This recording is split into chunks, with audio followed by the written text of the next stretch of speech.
बिस्मिल्लाहिर्रहमानिर्रहीम। अस्सलाम वालेकुम। A1 TV के न्यूज़ स्टूडियो से मैं हूं आयशा हमीद। नजर डालते हैं हेडलाइंस की जानिब।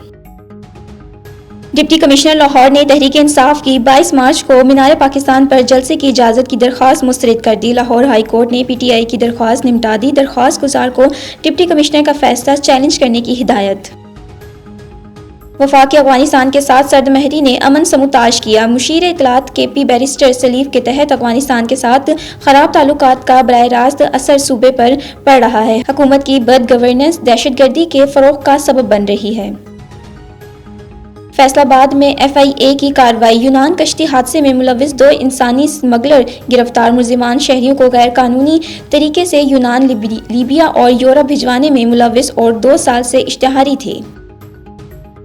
हर बशर एक शजर। वज़ीर आला पंजाब की हिदायत पर शजरकारी मुहिम का आगाज़। मुख्तलिफ शहरों में दरख्त लगाने के लिए बच्चे पेश। सूबे में 1.5 करोड़ पौधे लगाए जाएंगे।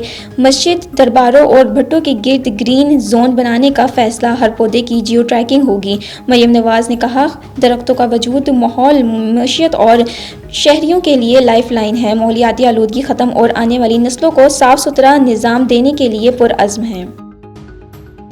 पाकिस्तान को माहौलियाती तब्दीली के खतरात का सामना है। IMF से क्लाइमेट फंडिंग पर मुस्बत बातचीत हुई है। वज़ीर ख़जाना मोहम्मद औरंगज़ेब का तकरीब से खिताब। कहा, लाहौर में ढील से मुआशी सरगर्मियाँ मुतासिर होती हैं। बड़ी आलूदगी पर काबू पाना चैलेंज है।